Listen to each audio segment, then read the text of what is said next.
Hello, everybody. Ella J here on behalf of WrestleZone, and today I'm joined by the deadly one, Nightshade. I can't say that with a straight face, even though I really want to for dramatic effect. But how are you doing today? Hello, I'm so good, thank you. How are you? I'm fantastic to be catching up with you. Think it's been about 2 years. I think somewhere around Yeah. there, but you've done a lot since then, which we'll get into in a bit. But I kind of wanted to first touch upon your nickname, the one that I had trouble saying in a serious manner because you're just a ball of joy in real life. But first of all, kind of what makes Nightshade so deadly? Oh, when she's in the ring, she is just completely deadly. You need to watch out because her style is just deadly. She holds nothing back.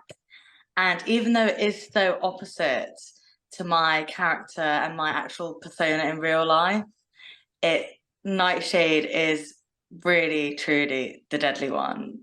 I know, and kind of taking a closer look at that, how and when did you kind of, you've always had like a darker aesthetic. I mean, the name Nightshade is kind of indicative of that to begin with, but do you kind of have an origin story to the Deadly One nickname of how and when you kind of adopted that?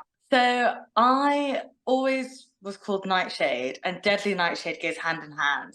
Like the plant is literally deadly, and if you eat its berries, it will poison you. So I always wanted to encounter the word deadly and include it in my in-ring name and my persona. And I thought about having my actual name as Deadly Nightshade, but I thought it's a bit too long, it's a bit long-winded. So I just thought the deadly one, Nightshade, is pretty deadly. So I thought it worked perfectly. Pun intended too. Love that tag team, Pretty Yeah. Deadly, by the way.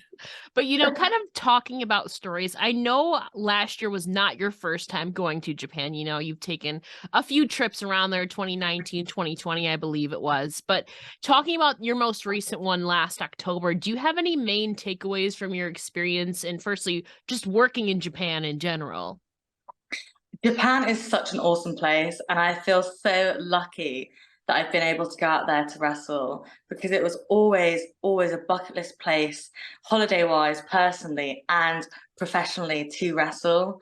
So it was amazing to be able to do them both at the same time. So when I went last was my second tour Yes. in Japan for Tokyo Joshi. And it was just so exciting. I mean, the first time was incredible, but I think going the second time around, I was a little bit more prepared of what to expect. I understood a bit more about adjusting to the time difference. And I also went out there with my one of my tag team partners, part of the Uprising, Rhea O'Reilly. Yes. So it was really great to have her by my side, especially in our big tag team match that we had at the Tokyo Dome City Hall, which was crazy. Another bucket list venue for me. I know that has to be so I'm very jealous of it. I feel like Japan is just everyone wants to go there. And I saw you posted to some of the sites you got to see and kind of talking about kind of the adventure side of it. What when you did have time to explore, what aspects of Japan have kind of stood out to you? I was very lucky. I actually, especially the second time around, I had a lot more time off.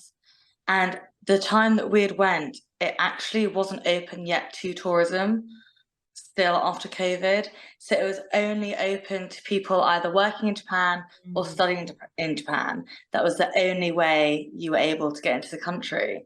So it was really great to see it a little bit quieter than the first time I'd gone and to feel a bit more comfortable there. And I love everything about Japan. I love the culture. I adore the food. I absolutely love Japanese food. And there's always so much going on. There's so much hustle and bustle.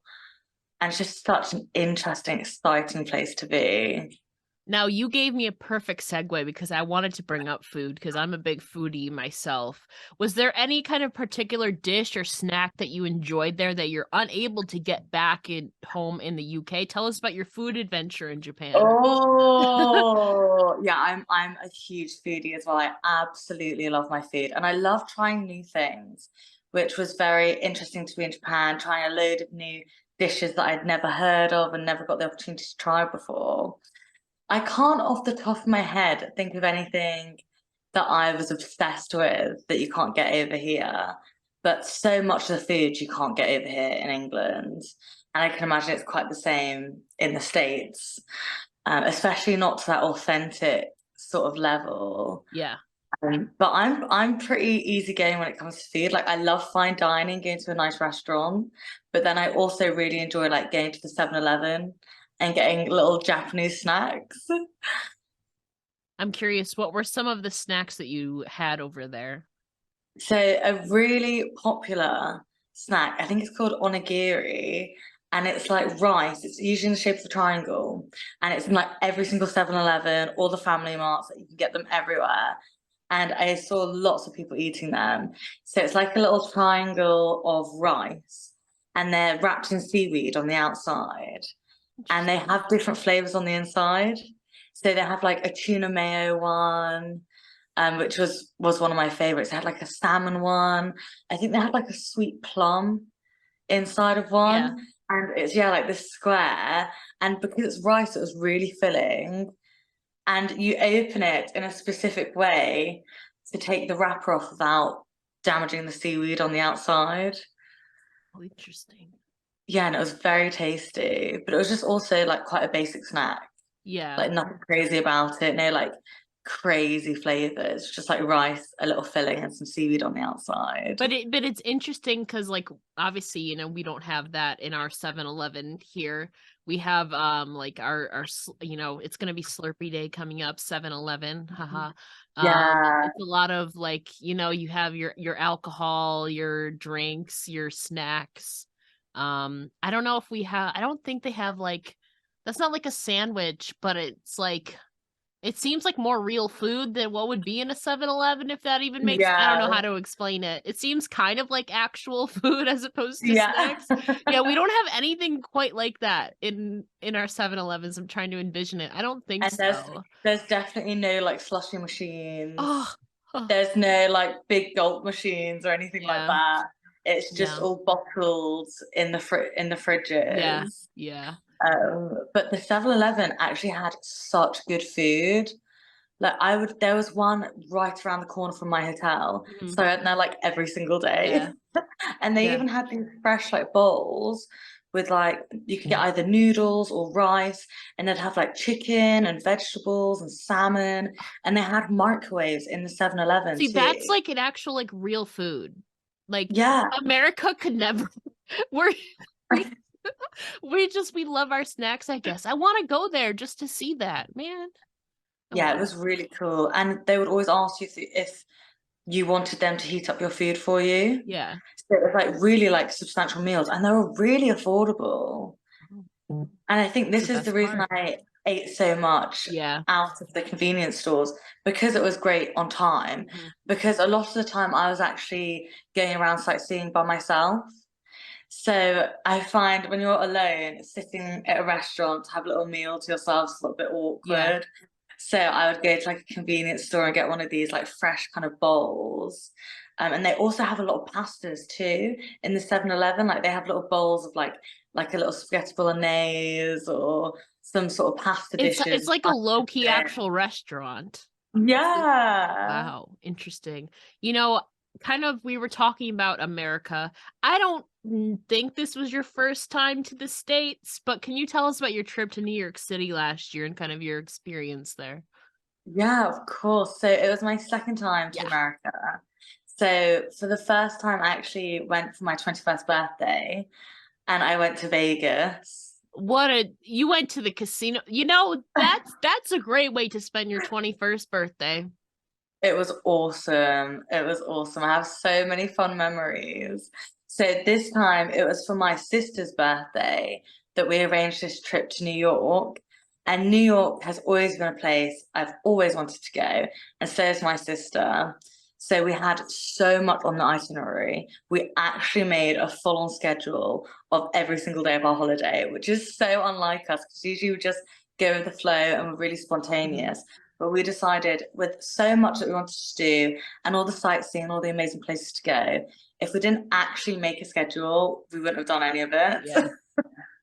And it also came in handy for pre-booking a lot of tickets and actually being organized, which Yeah. is unlike me. But I loved going to New York. It was maybe one of the best holidays like in my life. Yeah, I've only again, much like you, I've been to New York once, but it was for less than a day. Luckily, I had friends who had been there before, so they kind of led me around everywhere, and it was so cool, but also so strange and kind of not a culture shock, but it's just like so fast paced that I'm like not used to. So kind of Yeah. what were some of the things on your itinerary that you like thoroughly enjoyed? So the first day we got there, I actually went the day after landing back from Japan. Yeah, So I was really messed up tired. Yeah. time-wise, like really messed up. And my flight from Japan, I had to fly from Japan to England, Mhm. and it wasn't a direct, it was a connecting flight. So I think it was like 22 hours or 24 hours or something. And then I slept in the airport, and then at 7 a.m. the next day, my sister joined me and we flew Yeah. to New York. So it was like a crazy couple of days of traveling, and I didn't even know what time it was. But the first day we booked um, a little boat trip on the Hudson River, Yeah. and we got to see the Statue of Liberty, and it was during sunset.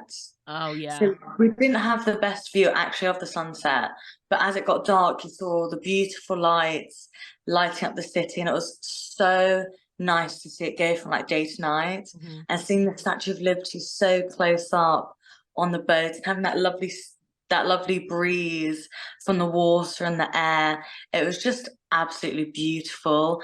And they were so informative on the tour. They had a little microphone and they were telling us to Yeah. look over here and look over there. And I think it was actually one of the best ways to start off the trip.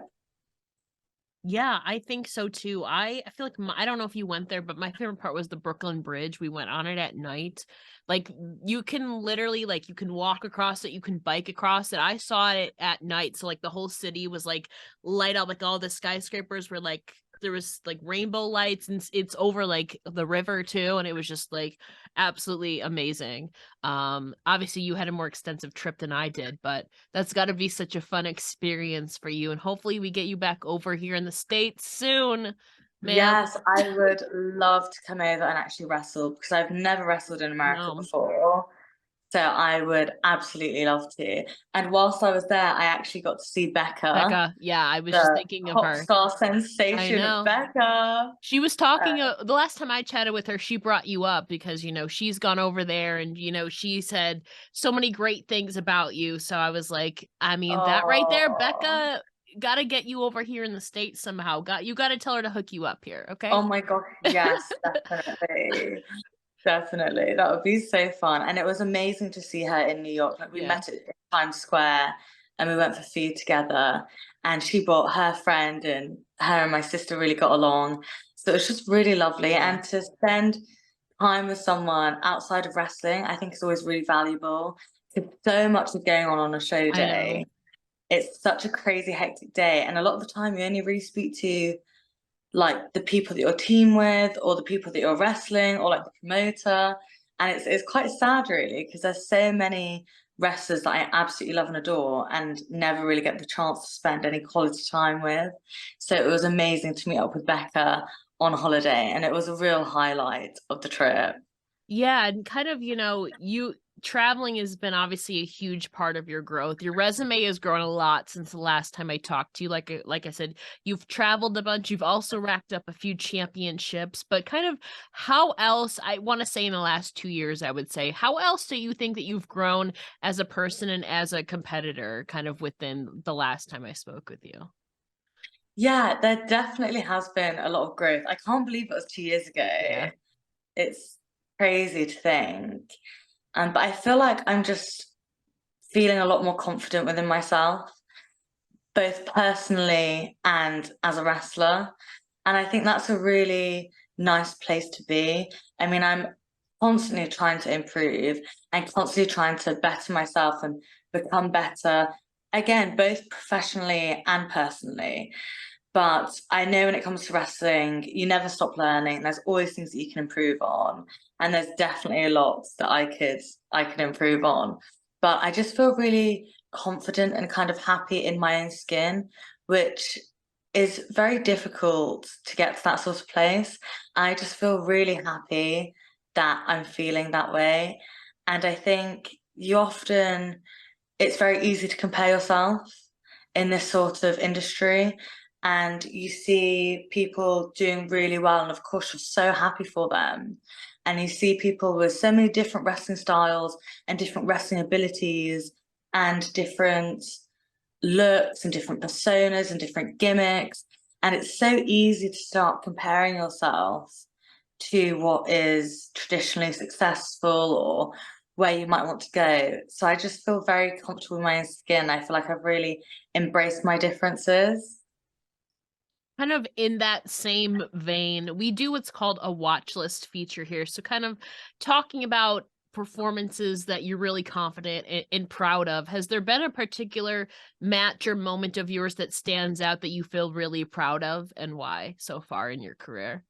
Yeah, definitely. So I think I'd already had this match when we last spoke, but I wrestled Mercedes Martinez at Pro Yes. Wrestling Move, and that has forever since that match, it's always been a moment I've been proud of. And she was someone I looked up to so highly, always wanted to meet, always wanted to wrestle. And to have the opportunity at Eve, a promotion that I've always loved, always been obsessed with, always wanted to work for, was just such an incredible moment. And I'm also really happy with how the match came across, and I was just so happy and proud of it, and I always have been. Another one, a lot more recently, it was my first RCW championship defense. So I hold the title in RCW Spain, which is Yes. my first international title. So my first defense was against Takumi Iroha, and so wrestling a really incredible Japanese wrestler. And I was very nervous. And I was just really, really happy with the entire experience and the match and the outcome. And also very happy to retain. Yeah, So I was about to ask the outcome. I would assume that you would have retained it.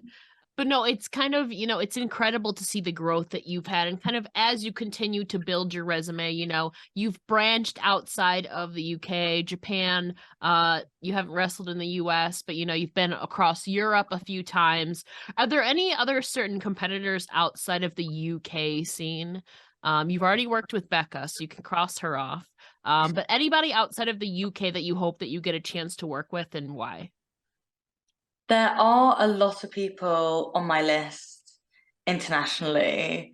I'm the most familiar with the UK independent scene Yes. because I'm always keeping my eye on it. I'm Yeah. always watching all of the shows, keeping up with all the promotions. Like I know and have worked the majority of the girls now in the UK.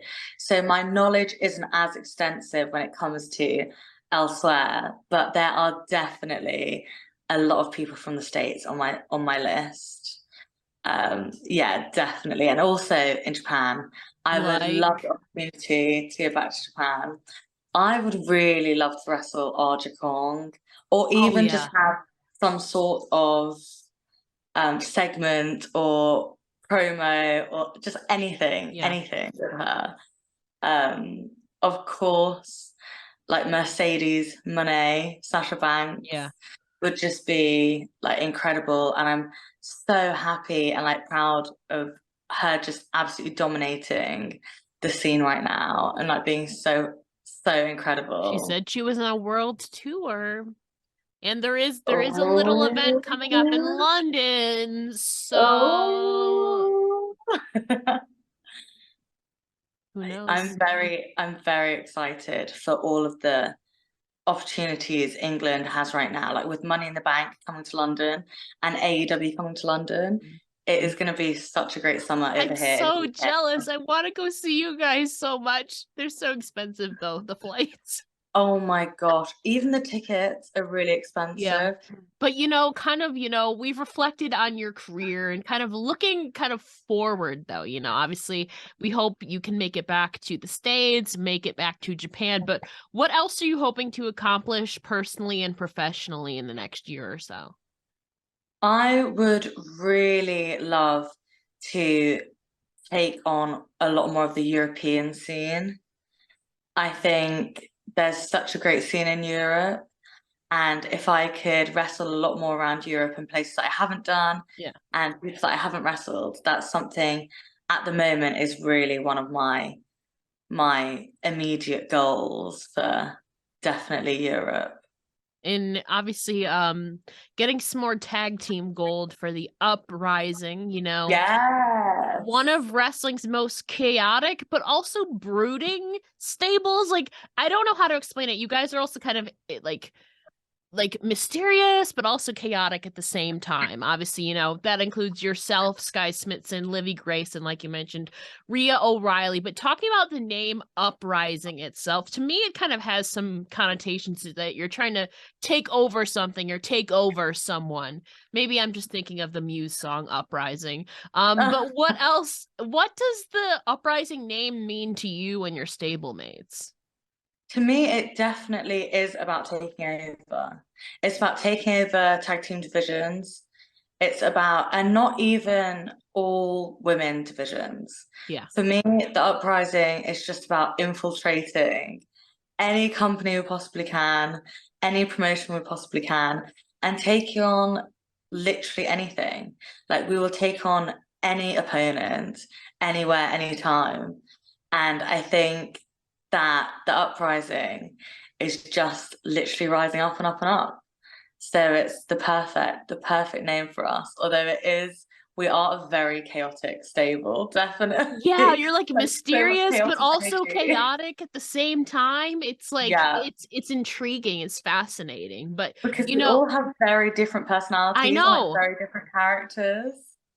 Yeah, and I feel like you get to bounce a lot of each other's energy and ideas off of each other. So I mean, I believe Rhea O'Reilly is the most veteran, yeah, performer in the group. Yeah. So but kind of can you tell me something that you've learned or adopted from each of your fellow Uprising members? Oh, that is such an interesting question. I feel like with Rhea, she makes me more, she's so loud. She's such a loud mouth. She makes me come out of my shell and be a bit Yeah. more gobby. And with Sky, I think with Sky, she's just, I find it so difficult not to laugh because she's there doing her air guitar, Yeah. like having an absolute blast, like just literally living her best life. And she just cracks me up. And I think she brings the fun side out of Yeah. Nightshade a little bit more because Nightshade can be very serious, very aggressive. She kind of brings out a bit more of a fun, softer side. And with Livy, I think when me and Livy are together, it's just pure like domination. We're both very angry people, so I feel like you just gel together really well. And obviously, kind of even before you joined Uprising, your gear overall was very dark. It also felt kind of witchy in a sense to me. So I am very curious to know, where do you draw inspiration from when kind of visualizing or crafting your gear pieces? What would you say are kind of your general sources of inspo behind your gear? oh, I absolutely love getting new gear and getting new gear made and thinking about gear designs. Like it's always something that has been so interesting to me. Ever since I was younger and I first discovered wrestling, one of the things that really drew me in was that amazing spectacle of the performers, Yeah. like the outfits and the costumes and the staging, the lighting, and like the WrestleMania entrances. Like that is something that I was always have been, always will be blown away with. So when it came to gear, I feel like it took me quite a long time to find my look. I feel like it took me a little while to try different things out and explore different things. But for me, I always wanted to look a little bit different to other wrestlers. I always wanted to have a bit of a certain style, and I find like all of my outfits are like the same but different. Yeah. And that's what I like the most, like having the same cut. Like I've really found like my one piece that I love that works, and how I have the little lacing coming down the Yes. front and the flames. I love the flame design. And I feel as though my first set of gear, it was a lot less common for people to have flames on their Yeah. outfits.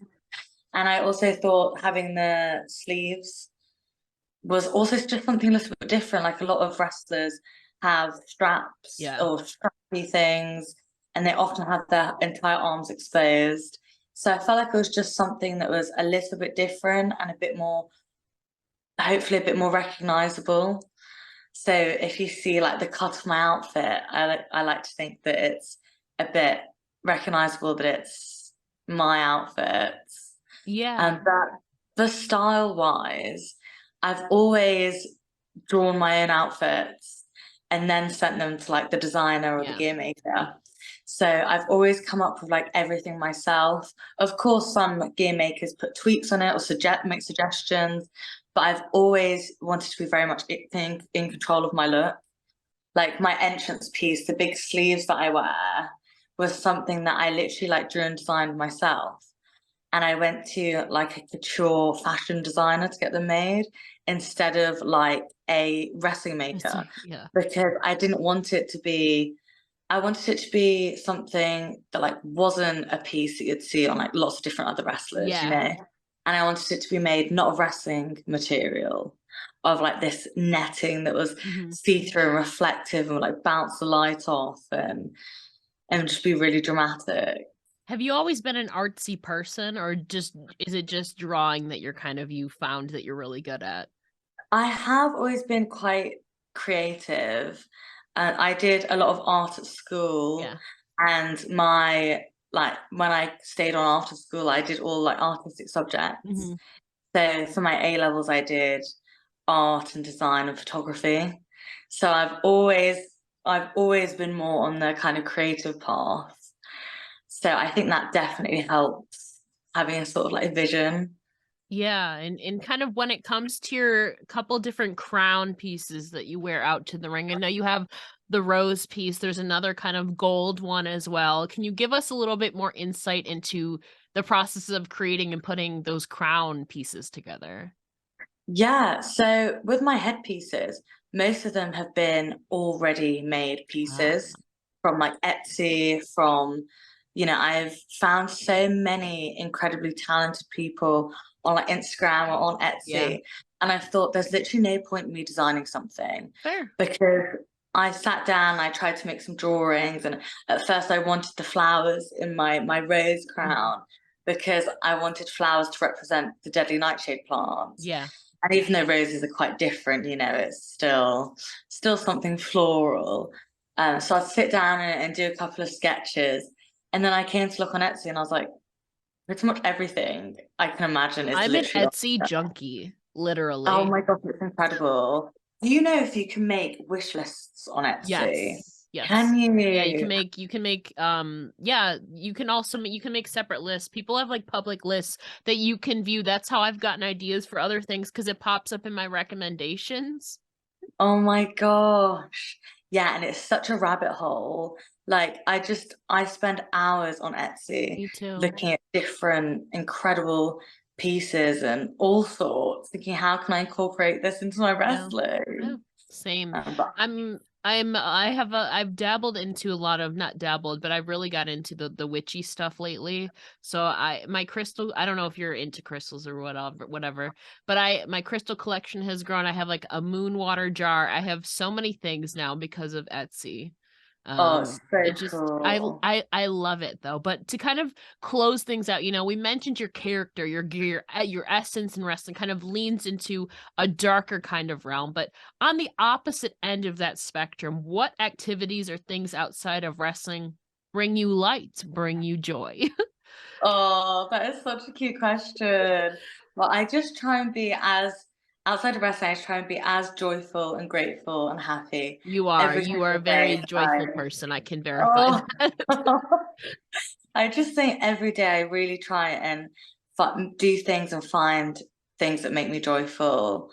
And I find a lot of the times actually in the little moments, like having time to make a lovely breakfast or being able to sit outside with your coffee or just the really silly, simple things.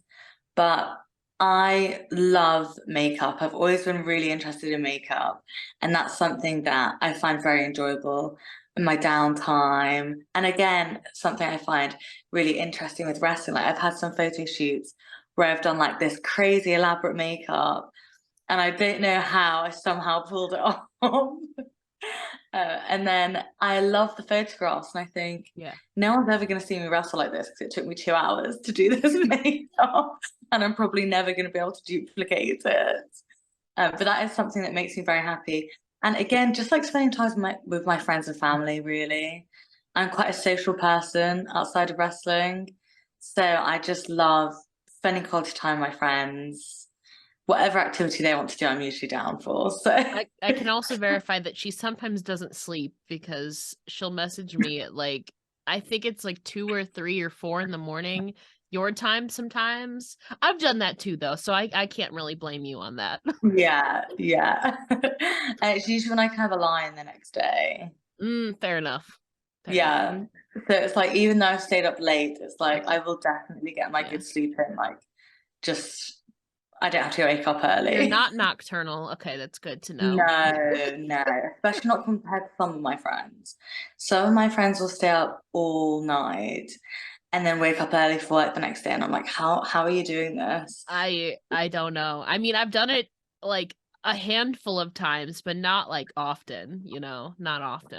I used to always do it when the pay-per-views were on and Yeah, it was yeah, on a Sunday yeah. because the UK time it would I literally know. finish at like 5 o'clock, 6 o'clock in Yeah, the it would start at like morning. 1 a.m. your time. Yeah. Yeah.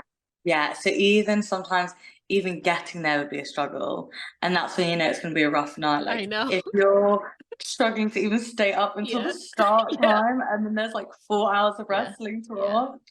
See, that's how I feel about some of the Japan shows because I think Mhm. here some of them start at like 4, 2, 3, 4 a.m.